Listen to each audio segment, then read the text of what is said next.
Welcome to theinforminator.net.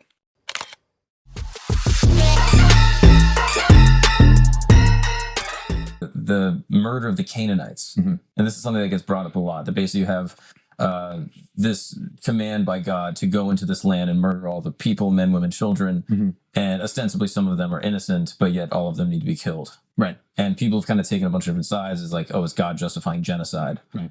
What do you make of that? You have something unique in the Old Testament where before the monarchy, before like Saul and David, the kings, it's a theocracy. God is the ruler of the people, and he uses Israel to enact his judgment. So he enacts judgment on these terrible people in order to, so like in the same vein, a lot of people who say to me, like, say things Canaanite, Hittite, Egyptian, war texts where it uses similar language in terms of like wipe them out, leave none left, kill the women, the children, the goats, that kind of stuff. And Copan argues that there's an aspect of cultural wartime hyperbole that exists in the same way that I would say like the Toronto Maple Leafs murdered the Montreal Canadiens, right? There's an aspect of, if you didn't understand what I was talking about, I'm talking about hockey, I'm talking about a team. Does other hyperbole exist in the religious texts when it doesn't have to do with these type of severe situations? Like, are they hyperbolic about how fruit tastes? It's a good question. I don't know if I know the Because if that hyperbole exists in these other areas that aren't as high stakes, then it would make a lot of sense that it would exist when the stakes are high. But if it only exists when talking about genocide, it seems like people trying to skirt accountability. Okay, let me dive in here really quick just to give a couple examples of this to kind of answer Andrew's question. So Psalm 6:6 says, I am weary with my moaning. Every night I flood my bed with tears. I drench my couch with my weeping. I would say that's a little bit hyperbolic. Genesis 41:49, just to use another example. There's more than this, obviously. Joseph stored up grain in great abundance, like the sand of the sea, until he stopped measuring it, for it was beyond measure. See, that's weak. He's trying to back up Wesley Huff in this hyperbole, excuse. It's not hyperbole. This stuff drives me crazy. Like, they're doing what almost with atheists and non-believers do. They're just trying to make excuses instead of accepting what the Bible is. They're almost ashamed of it. So he brings on this guy right here, and this guy is gonna kind of start doing what he's doing, which is let's keep on this hyperbole example and try to back up Wesley Huff by using it, which, like I said, to me it's all wrong. But let's hear what he's saying. It says, Israel is laid waste, his seed is no more.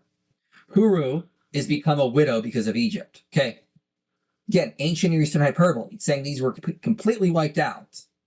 They weren't. It's just saying they're defeated with strong language. See, they don't have a problem with Israel getting rid of the Canaanites, but if you can hear the way they're talking, they just want to make it sound like it's just, it's not as bad as you're saying. That's the translation here. It's not as bad as you guys think. Really, like don't look bad at the Bible. It's not as bad as you think.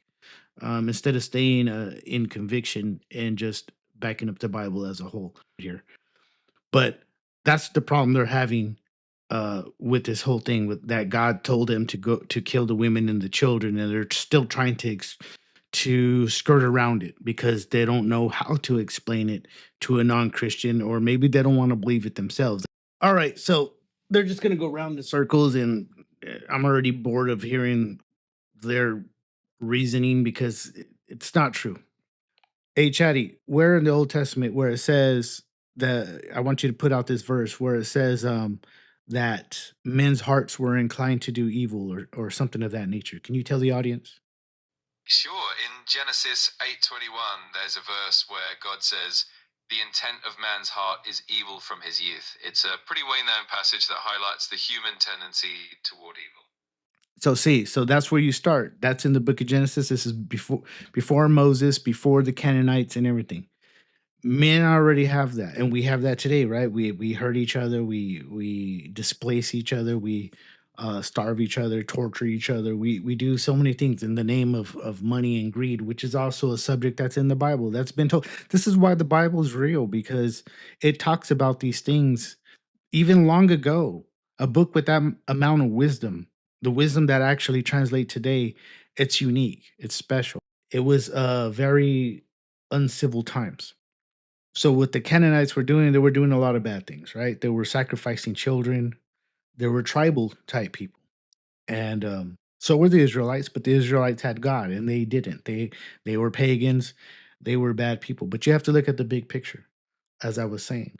So let's see.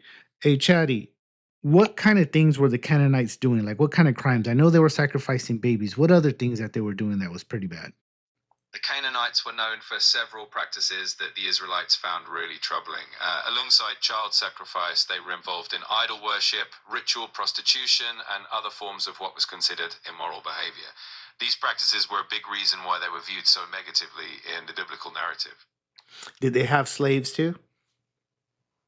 Yes, slavery was also a part of many ancient cultures, including the Canaanites. It was a common practice in that region and time period, and it's another factor that contributed to the overall view of their society in the Bible.